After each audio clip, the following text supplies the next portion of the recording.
Buenos días.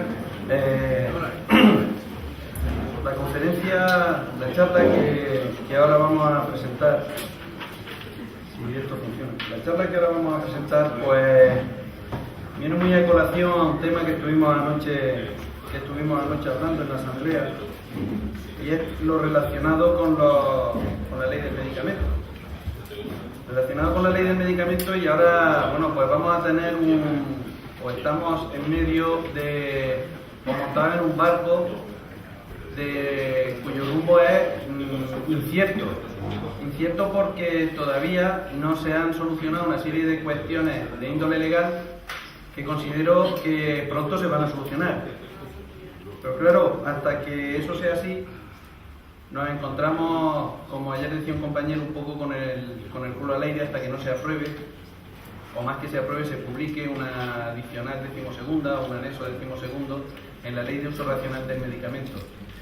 Todos esperamos que eso se resuelva lo antes posible, estamos deseando y deseosos de que así sea, y para ello, pues lo cierto y verdad es que debemos de andar muy preparados en todo lo que atañe al uso de determinados medicamentos y al manejo de determinadas afectaciones clínicas que de alguna manera nos van a acudir. De hecho, ya lo estamos atendiendo en consulta diariamente. Cuando nosotros estamos hablando de cirugía, como es hoy, la cirugía, uno de los riesgos inherentes que tiene toda cirugía no es ni más ni menos que la infección.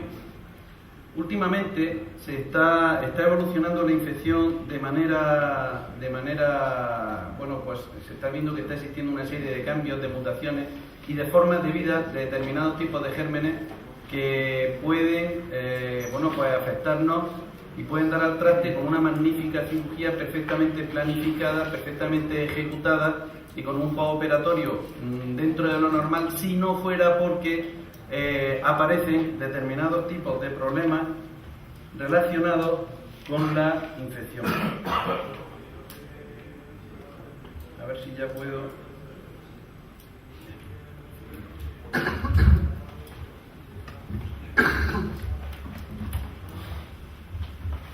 La infección quirúrgica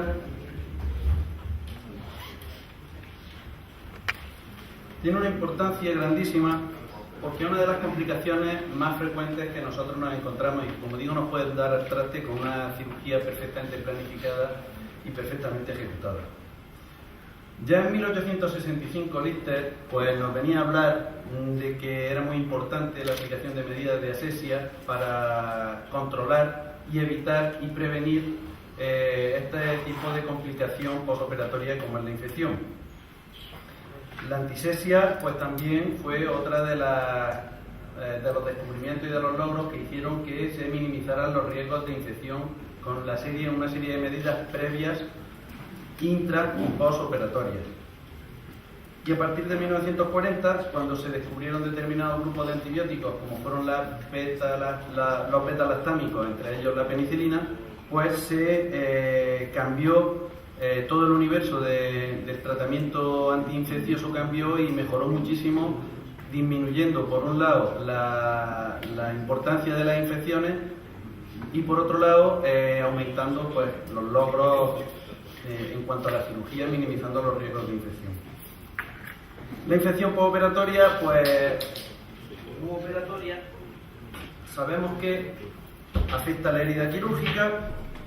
Tiene una serie de características como es esas, no se puede resolver espontáneamente y puede producir supuración, necrosis y gangrena, puede requerir estancia hospitalaria y una cirugía ambulatoria como es la que nosotros practicamos. Uno de los problemas que puede tener es que se tenga que convertir en cirugía pues, prácticamente con un desarrollo postoperatorio hospitalario, con lo cual pues, toda la filosofía que tenemos montada en torno a los parabienes de nuestra cirugía pues, se nos pueden venir abajo. Hay veces que requiere drenaje para evacuar precisamente esas colecciones supuradas y puede producir infección diseminada, incluso una gangrena necrotizante o una infección, una fascitis necrotizante como consecuencia de una cirugía que puede llegar a dar al traste incluso con la vida y supervivencia del propio paciente. Hay unos factores que están relacionados con el huésped, que pueden hacerlo más proclive a infección, como pueden ser edades extremas de la vida, como pueden ser alteraciones de enfermedades metabólicas como la diabetes, como pueden ser pacientes con alteraciones en cuanto a la nutrición por defecto o por exceso, pacientes con estado de hipoproteinemia o con proteínas muy bajas pueden que tengan un desarrollo más proclive a la infección. Pacientes con obesidad también son muy susceptibles o más susceptibles a la infección. Alteraciones vasculares, pues de todo es conocido, si no llega suficiente sangre, pues difícilmente va a poder cicatrizar una herida, se va a prolongar el periodo de cicatrización y la posibilidad de infección va a ser mayor. Tratamiento con esteroides. Los esteroides, glucocorticoides, sabemos que son inmunosupresores. Con quimioterápicos, por supuesto, también por esa función inmunosupresora. Deficiencia en la inmunidad humoral o celular propia e inherente del propio paciente. Coexistencia de otras enfermedades, como pueden ser tumores, aunque estén diferidos de la zona donde nosotros vamos a tratar, e infecciones diferidas a la zona donde nosotros vamos a estar tratando. Y también, incluso, aunque parezca un contrasentido, pero tratamientos antibióticos previos pueden hacer al paciente más proclive a padecer una infección. Y unos factores externos que influyen sobre el paciente puede ser la duración de la hospitalización preoperatoria. En nuestro caso es un riesgo que prácticamente no se corre, precisamente porque la cirugía que nosotros realizamos es eminentemente extrahospitalaria. La duración de la intervención también, porque a más tiempo abierto la piel, a más tiempo abierta, lógicamente más facilidad hay de que progrese y de que haya una colonización. Y una cosa que parece absurdo, pero el afectado de la zona también puede, y de hecho hay estudios que demuestran que un paciente, cuando se ha afectado una zona quirúrgica en su casa, viene a consulta y se opera, se infecta con más facilidad que si el paciente nosotros lo operamos en él, o sea, le afectamos en nuestra misma clínica, porque al producir el rasurado pues se van haciendo pequeñas erosiones que no son perceptibles a la visión, pero sí son puertas de entrada para que los gérmenes empiecen ahí a colonizar, ¿vale? Las vías de contaminación, pues tenemos la inoculación directa, esto lo pasaré más rápido. Durante la cirugía, pues la flora propia del paciente, de la piel, que no se hayan conservado ni cuidado las medidas de asepsia y antisepsia, las manos del equipo quirúrgico, el material quirúrgico contaminado, tejidos contaminados del propio huésped. El huésped, cuanto menos ropa propia lleve de la calle a la sala de cirugía, mucho mejor. Durante el periodo operatorio, el uso de drenajes y catéteres. Los drenajes muchas veces nosotros los utilizamos para evacuar una colección supurada, pero si nosotros mantenemos un drenaje más del tiempo debido, va a estar haciendo un efecto completamente paradójico a su función. Es decir, no solo no va a evitar el que continúe la progresión de la infección, sino que puede propiciar el que exista mayor infección. El uso de tejidos como pueden ser gasas o apósitos que no tengan la suficiente desinfección, pues también puede provocarnos una inoculación directa. Transmitidos por el aire durante la cirugía, pues sobre todo y fundamentalmente ya sabemos que hay determinados gérmenes que pululan por el ambiente, sobre todo en ámbito hospitalario, como son los MRSA, los metilpenicilin resistentes del estafilococo, que una infección producida por un estafilococo metilpenicilin resistente va a ser muy difícil de tratar, se va a acantonar, va a formar biofilm, como ahora después veremos, y el abordaje terapéutico va a ser bastante más complicado debido a la resistencia que va a originar. Durante la cirugía, en la inoculación hematógena linfática, bueno, pues tampoco en nosotros nos va a afectar mucho, porque vamos a tratar a pacientes que en la mayoría de las ocasiones pues van a ser pacientes que van a estar en un estado saludable bastante aceptable. Pero si estamos utilizando pacientes o estamos utilizando vías, pacientes que vienen cateterizados, yo ahora estoy viendo a determinados grupos de pacientes, incluso en mi familia, pues me estoy informando bastante más de los cuidados que hay que tener en catéteres y en reservorios en pacientes a los que están sometidos a quimioterapia. Y bueno, es una fuente de contaminación el hecho de llevar ya un catéter. Se supone que el paciente es un paciente de riesgo ante cualquier intervención quirúrgica, aparte ya de por su tratamiento quimioterapéutico, pero ya el hecho de llevar un catéter supone un riesgo para tener una infección. Y bueno, inoculación hematógena linfática también posterior a la cirugía, bueno, también pueden venir ahí cualquier tipo de infecciones que tenga el paciente diferidas, como pueden ser infecciones del tracto respiratorio o infecciones de tipo urinario, que son con relativa frecuencia se dan y puede que por muy difícil, pero puede, si es de vías renales altas, una pielonefritis por inoculación directa no, pero por vía hematógena sí que puede, aunque digo y repito, es difícil, pero sí que puede llegar a provocar una infección postoperatoria. Bueno, esto ya, aquí vamos a empezar a hablar de aspectos que para quizás algunos de vosotros sean un poco nuevos. Todos conocemos los signos clásicos de infección. Los signos clásicos de infección es el eritema, el edema, el dolor, el calor, el exudado y el olor. Ayer cuando estábamos hablando de determinados tipos de infecciones en úlceras diabéticas, pues ya hablábamos de estos signos. Pero hay unos signos que no son tan evidentes como los anteriores, que se pueden dar sin que se den los signos anteriores, y sí que nos van a estar hablando de que existe lo que se denomina una colonización crítica de la herida. No hay unos signos muy floridos de infección, pero sí que nos pueden estar poniendo ojo a visor de que nos encontramos ante un paciente que nos puede desarrollar una infección si no nos andamos con cuidado. Por ejemplo, cuando hay un enlentecimiento en la cicatrización, bien sea de una herida quirúrgica o de una úlcera, cuando hay una decoloración o una fragilidad en el tejido de granulación, vemos un tejido de granulación que sí, que ahí está, pero no está con la suficiente vitalidad, no va lo suficientemente avanzada la cicatrización, se va enlenteciendo mucho. Podemos estar ante un proceso preinfeccioso, pero con una colonización crítica, donde ya el germen lleva la voz cantante en todo el proceso. Hay una cavitación en la base de la lesión. Nosotros podemos retirar algún punto de sutura y ver que hay una cicatrización por dentro, sin que previamente tengamos conciencia de que hay un seroma o hay un hematoma. Puede ser que ahí exista una pequeña cavitación y puede que haya una colonización crítica. No estamos hablando todavía de infección. Y puede que haya erosiones en el tejido neoformado. Esto fundamentalmente lo podemos valorar más que en una herida quirúrgica, sí que lo podemos valorar en una herida de tipo crónica o ulcerativa. ¿Cómo se va a desarrollar la infección? Aquí he montado un dibujo animado que nos lo puede explicar perfectamente. La historia de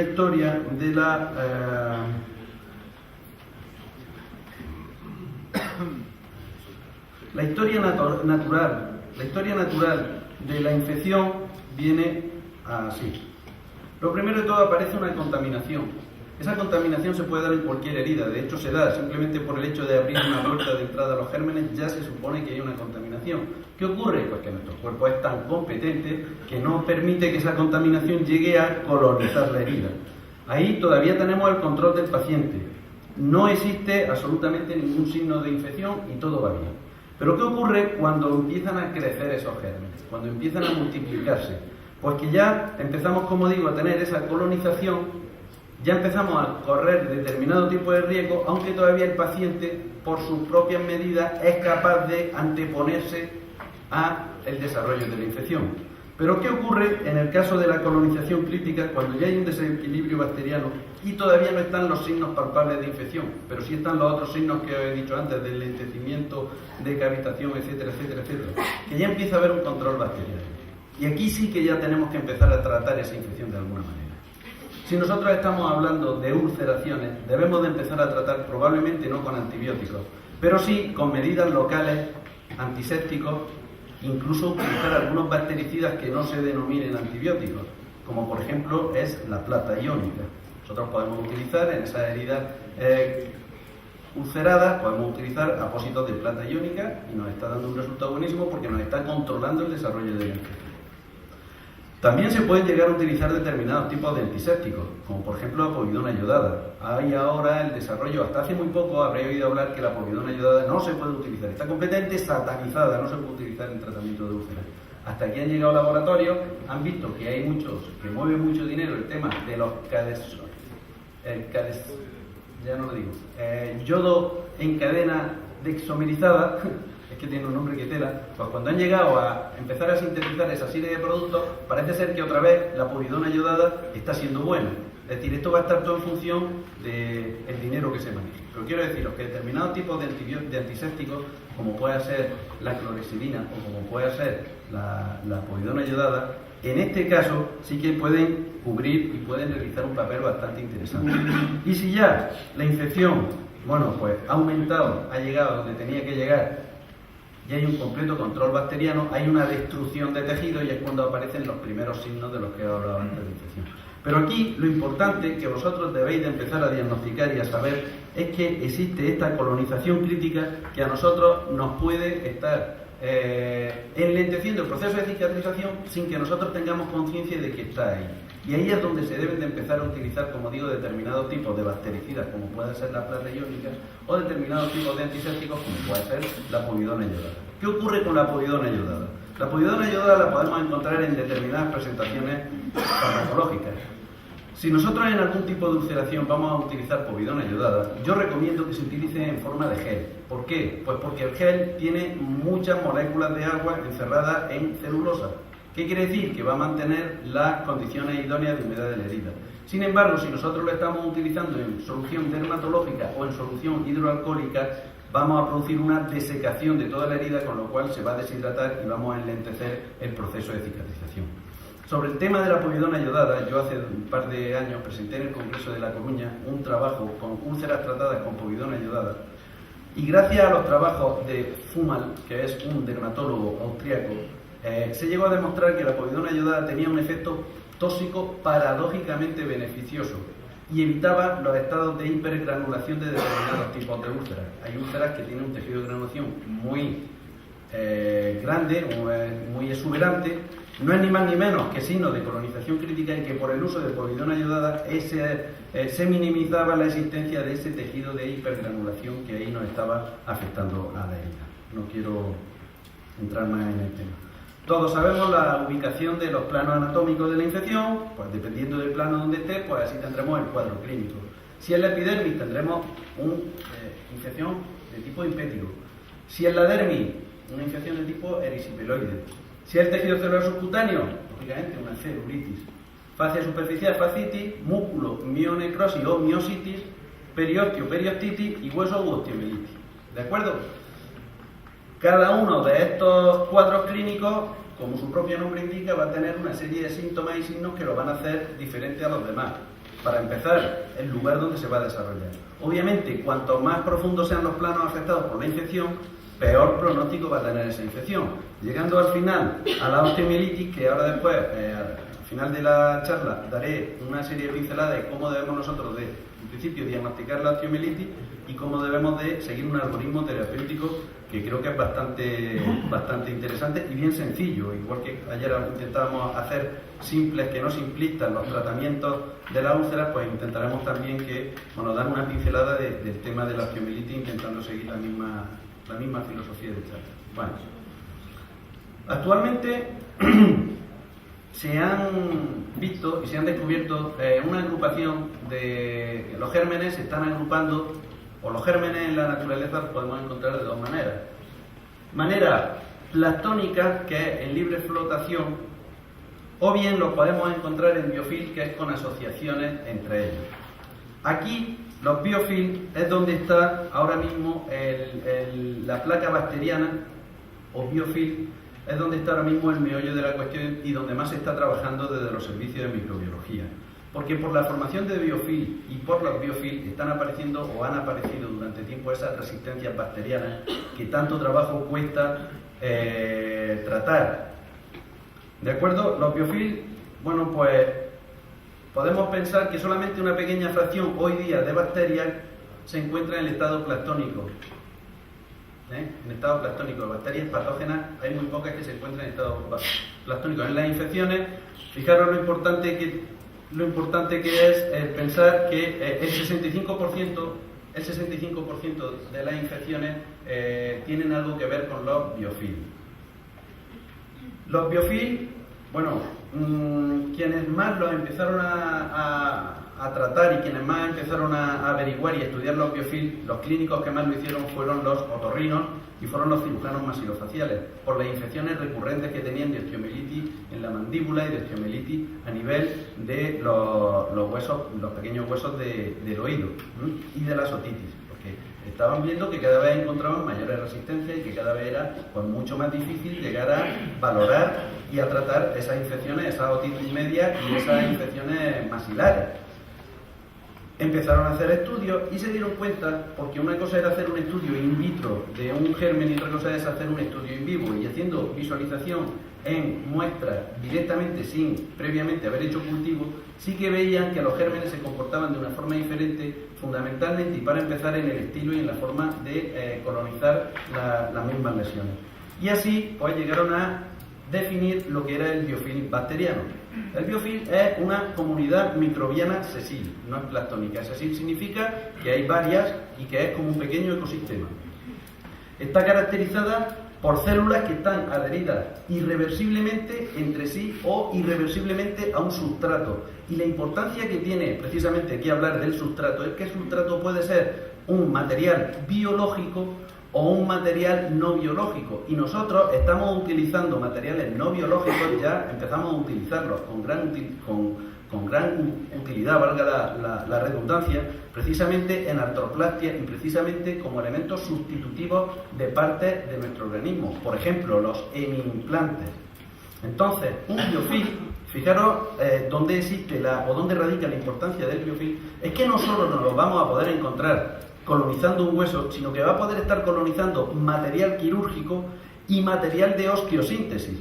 Fijaros vosotros el problema que nos puede ocasionar si a nosotros, o más todavía incluso a un dentista, si está implantando un tornillo de titanio donde haya un biofilm bacteriano, porque se haya contaminado durante el proceso, durante el periodo operatorio, no quiere decirse que venga en malas condiciones, sino que durante el periodo operatorio no se tengan los cuidados precisos, se contamine por un biofilm, el problema que puede desarrollar y el problema que puede llegar a ocasionarnos ese material de osteosíntesis si nosotros lo implantamos pues, en la boca, como digo, los maxilofaciales, los dentistas, o en una articulación de un primer radio, una articulación metatarsofalángicas. El problema infeccioso nos va a dar al traste con una maravillosa intervención que hemos hecho, pero al final vamos a tener que cambiar ese material porque va a ser completamente o casi imposible el que nosotros podamos erradicar esa infección.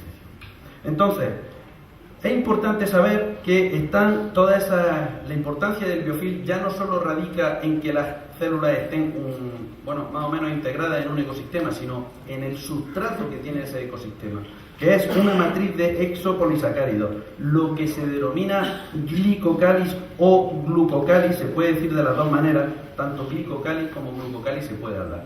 Es esa sustancia, ese exopolisacárido que ahí está y que va a impedir algunas veces de manera directa y por la ley de la física, impide que se absorba el antibiótico y que el antibiótico llegue en la concentración deseada al mismo germen.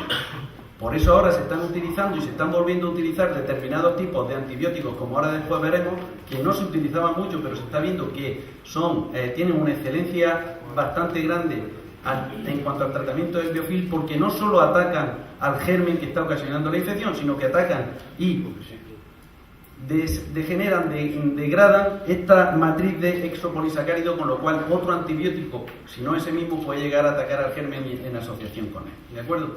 Esto quiero que os quede bien claro, porque en lo sucesivo vamos a tener que empezar a manejar más estos conceptos que el de infección pura y cruda, como ahora lo estábamos manejando, sobre todo con el tema de la contaminación, Una cosa también que queda muy clara y que es muy interesante, como ahora después veremos, es que los mismos gérmenes que están en el biofilm tienen un cambio a nivel genético y a nivel del fenotipo.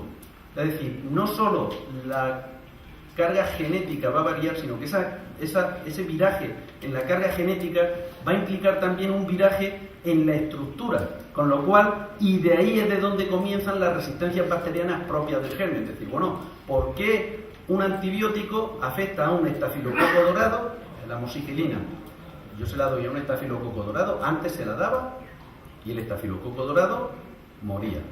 Ahora, yo se lo doy a otro estafilococo dorado, un germen gram positivo, un coco gram positivo, la amoxicilina, y no le hace nada. ¿Qué ha cambiado aquí? Ha cambiado la estructura genética y ha cambiado la estructura morfológica. Es decir, se impide, se han creado una serie de defensas de ese germen para que la amoxicilina en este caso no entre. ¿Y cuáles son las estructuras? Pues segrega unas sustancias que se llaman beta-lactamasa que hacen que se degenere esa penicilina que en este caso llegaba en buena medida y en buena forma a matar a este germen. ¿Qué es lo que ocurre? Seguimos nosotros investigando. Ahora ya no solo vamos a dar amoxicilina, vamos a dar amoxicilina con una sustancia que inhiba a esa sustancia que a su vez está produciendo el germen para defenderse. Inhibidores de beta-lactamasa. ¿Cuál? El ácido clavulánico, amoxicilina y ácido clavulánico. Bueno, pues ya la amoxicilina y el ácido clavulánico está viniendo al traste porque ya hay resistencia a la amoxicilina y el ácido clavulánico. Y ahora ya tenemos que empezar a utilizar otros gérmenes. ¿Esto por qué es? Nos hacemos ese planteamiento. No solo, y antes se nos echaba mucha culpa, no a nosotros, sino a los médicos generalistas fundamentalmente, que estaban utilizando antibióticos muy potentes para tratar infecciones banales. Efectivamente, eso ha sido un error grande. Pero también tenemos que pensar que la naturaleza es tan sabia que los mismos gérmenes, no solo por el uso de muchos antibióticos, sino por el uso de determinadas veces antibióticos, ya los gérmenes en la evolución y en su historia natural pues van virando y se van haciendo resistentes a esos gérmenes. Es muy importante que todos estos conceptos los tengamos medianamente claros. ¿Cuál es el ciclo vital del biofilm bacteriano? Bueno, pues lo primero de todo, llega el biofilm, llegan las bacterias, como es este el caso, en el número 1, y se adhieren, se pegan a la estructura que van a colonizar, como puede ser o una estructura viva o una estructura sintética. Una vez que se han adherido de forma reversible, que se pueden eliminar fácilmente, en la evolución aparece una adhesión irreversible, es decir, se quedan fijadas, y es el concepto de fijación, adhesión irreversible o fijación al sustrato. Ya van a quedarse ahí y ya lo han colonizado, como estábamos hablando. Una vez que lo han colonizado, aparece la formación del glicocali, que es esa estructura mucinosa que os estaba yo comentando, formada fundamentalmente con una matriz de exopolisacáridos. Hay un crecimiento porque se encuentran muy bien, y en este crecimiento y en esta formación del glucocali hay una serie de cuestiones que van a hacer las células, que ahora intentaré explicarlo, que son muy interesantes, y una vez que ya han colonizado y han crecido, se separan y vuelven otra vez a colonizar y a fijarse en zonas externas. ¿De acuerdo? ¿Qué es lo que ocurre cuando se forma el glicocali? Las células comienzan a dividirse. Las células hijas se extienden alrededor, la forma de colonización. Se forma una microcolonia, similar a los procesos de formación de colonias en las placas de agar, es decir, en el laboratorio. A medida que las células se dividen y colonizan la superficie, las bacterias comienzan a elaborar un exopolisacárido que constituye la matriz del biofilm. Estaba claro lo que habíamos hablado. Y ya comienza a desplegarse y a crecer. ¿Y qué es lo que ocurre? Las características histológicas de ese biofilm y de esas bacterias. Hay un fenómeno que se llama el fenómeno del quorum sensing. Las bacterias se vuelven muy inteligentes y montan su estrategia guerrera. El fenómeno del quorum sensing es que las bacterias empiezan a emitir una serie de... van lanzando, como vulgarmente decimos, como globos sondas, donde están diciendo yo estoy aquí, y esa información le vaya llegando a otra bacteria que esté dentro del mismo biofilm, pero que esté lejos, que no tenga contacto directo con ella. Entonces las bacterias llega un momento en que tienen conciencia, fijaros qué curioso es esto, y parece algo fuera de como tema aquí de la guerra a la galaxia o algo así, ¿no?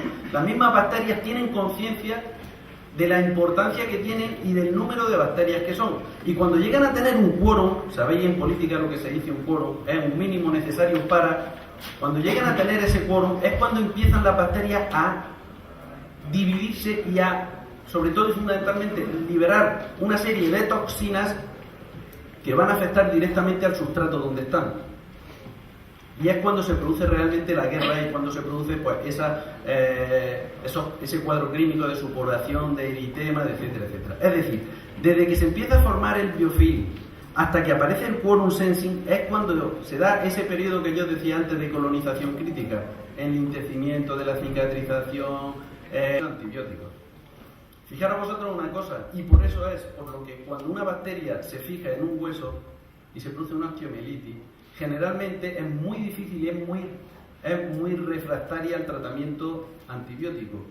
Por eso uno de los tratamientos, el tratamiento de elección en una osteomielitis, es el tratamiento quirúrgico. Es decir, hay que raspar y hay que quitar gran parte del hueso para quitar todo ese biofilm y ese glicocális que ahí existe. Fijaros la importancia de los biofilms, sobre todo en las infecciones de hueso. Existe lo que se llama un intercambio génico también, y aquí es donde se empiezan a desarrollar lo que son las resistencias bacterianas.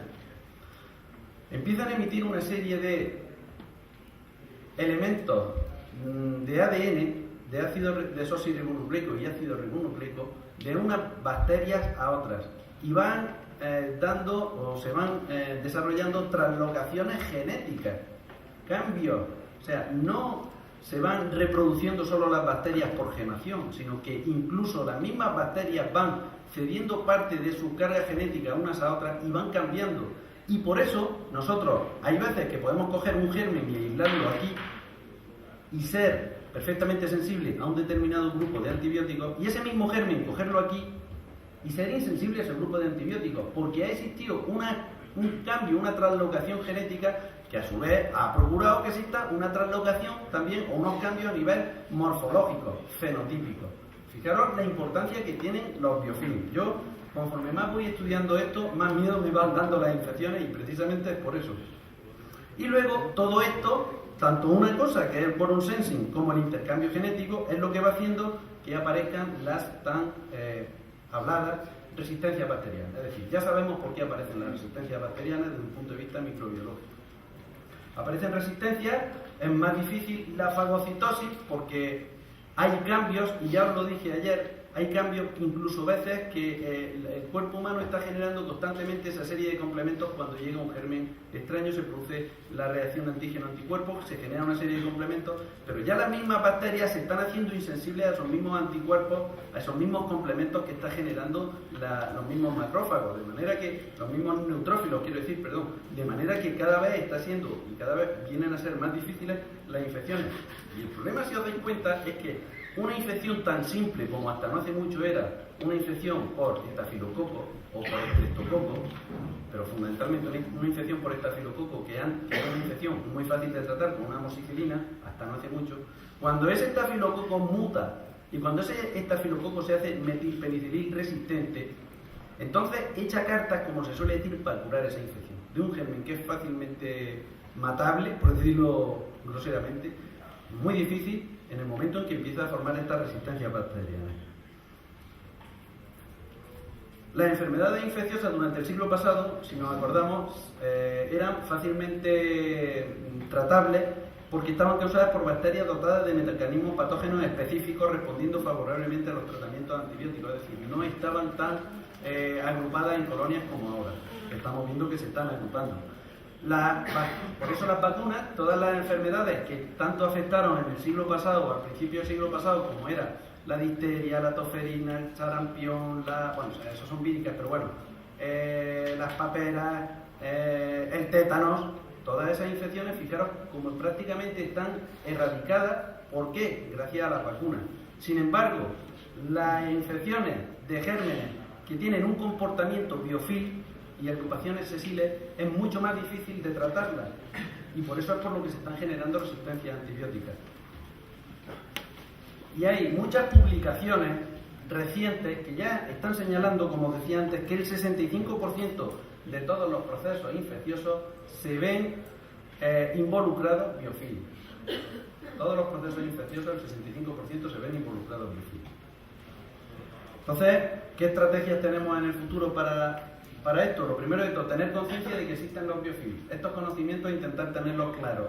Yo me gustaría mucho que esta conversación que estamos teniendo, o este monólogo que estoy teniendo con vosotros, como poco despertara la curiosidad por estudiar biofilm. Hay muchísimos y buenísimos artículos hoy día en internet que se pueden solamente componer en cualquier buscador biofilm bacteriano, y os podéis descargar un montón de artículos de menor a mayor complejidad para entender todo el apasionante mundo de los biofilms. Yo os recomendaría que empezaseis por ahí a ya ir mirando.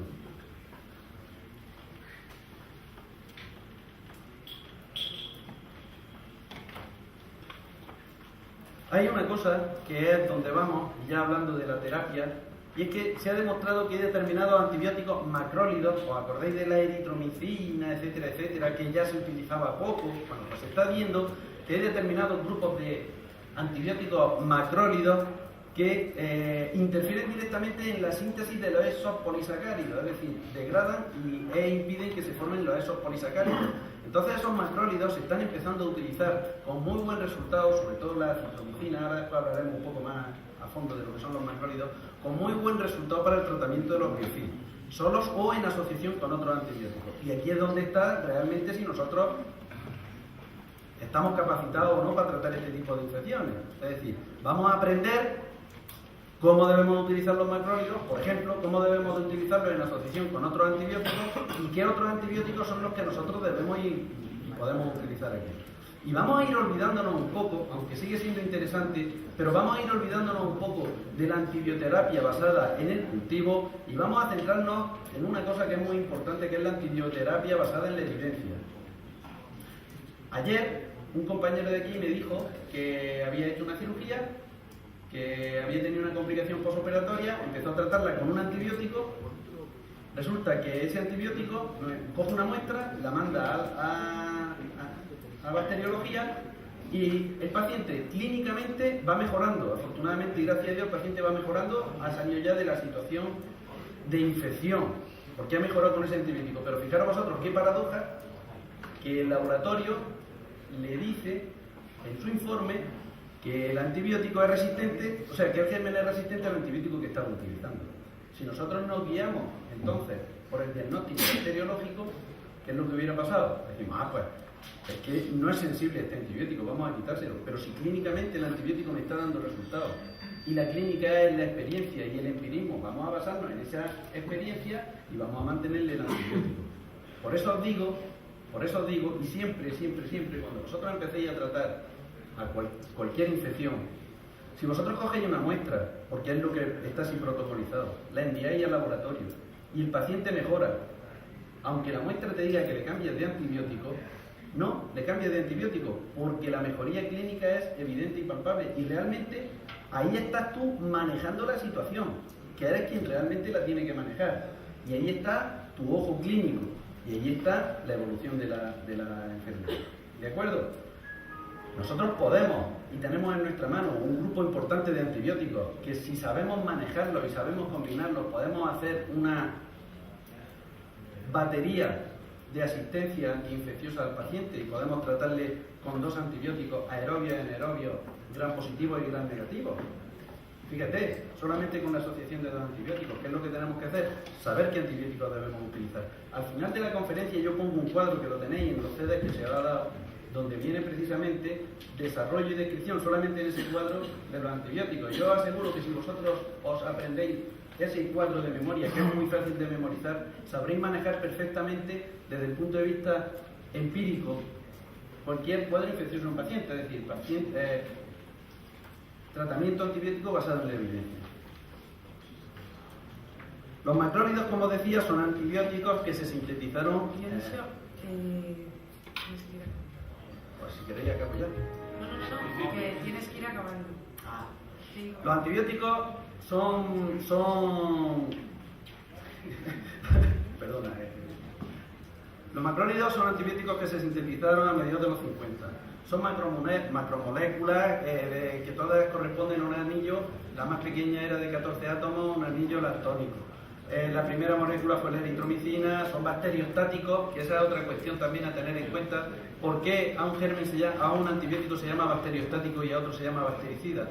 Si nosotros la eritromicina, que siempre se ha considerado un bacteriostático, si la mantenemos durante un periodo determinado de días y a una concentración determinada, no va a ser bacteriostático, va a ser bactericida. ¿De acuerdo? Actúa a nivel de los ribosomas de las células. Produce determinados tipos de interacciones medicamentosas, sobre todo con la lincomicina, la lincosamida, porque tanto una como la otra actúan al mismo nivel de los ribosomas.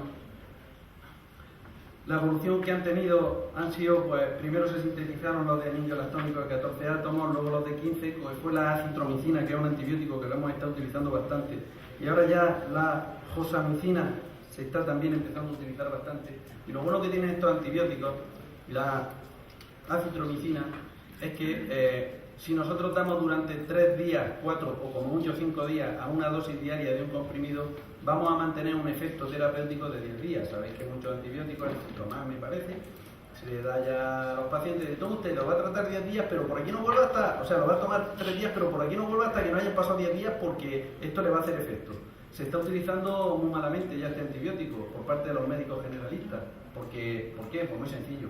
No es lo mismo tratar a un paciente con una penicilina durante 5 días y si le vuelve a los 5 días se la tiene que tomar 3 veces, que el paciente lo que quiere y lo que quiere el médico es perderse al paciente de vista el mayor tiempo posible. Como sabe que con 10 días con este tratamiento lo va a tener durante 10 días fuera de consulta, pues le manda ese tratamiento y así va a estar 10 días fuera de consulta. Y eso os lo digo desde el punto de vista empírico porque estoy harto de hablar con médicos, compañeros míos que me lo dicen. Coñazo este, pues toma, le doy esto y ya lo tengo 10 días fuera de la consulta. Y es así. Y están empezando a utilizar y a matar con cañonazos pequeños mosquitos.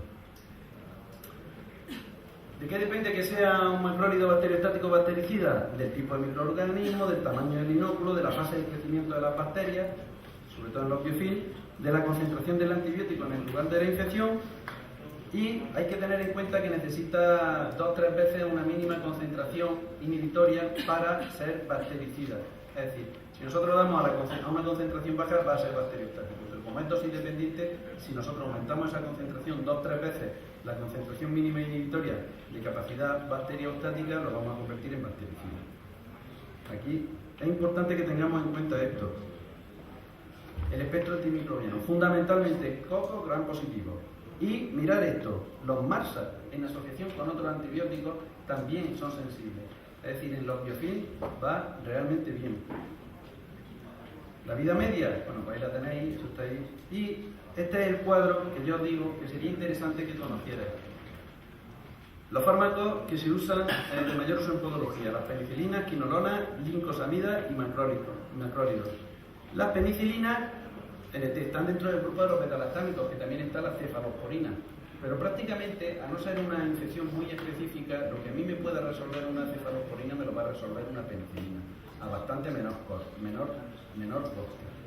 Por eso es por lo que no hablo como grupo específico de la cefalosporina. Sí que es cierto que la cefalosporina de segunda generación se están utilizando como profilaxis antibiótica en cirugía, pero hoy no estamos hablando de profilaxis antibiótica, hoy estamos hablando de la importancia de la urgencia. La osteomielitis, bueno, estos son cuadros que después vosotros los vais a ver ahí en la consulta. Aquí vemos un caso clínico de osteomielitis, paciente que viene con una úlcera, se le hace el test Provintubón, se averigua que se está tocando hueso, se le hace una radiografía y aquí pues no se ve signos de infección, pero se resuelve que a los 10 días se le vuelve a hacer otra radiografía y vemos ya aquí más clara y delimitada la imagen que se ha cabo. Quiere decirse que la osteomielitis, aunque no tenga signos radiológicos evidentes al principio, no significa que no haya una infección en el hueso.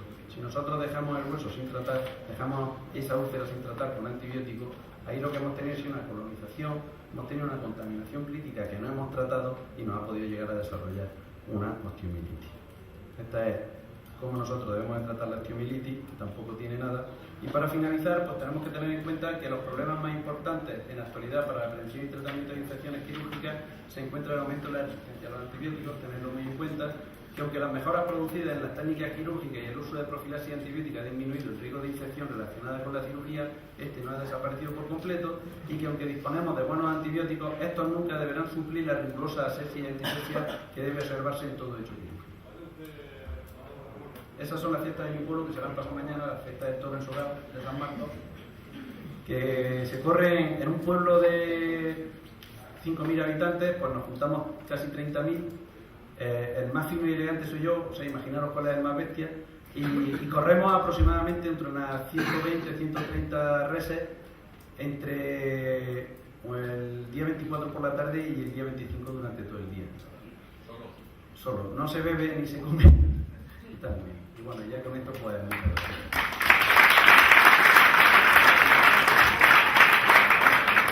Yo creía creía que me estaba alargando un poco más en la conferencia porque creía que tenía un poco más tiempo al ver ahí, por eso era por lo que había metido también lo de la osteomielitis un poco.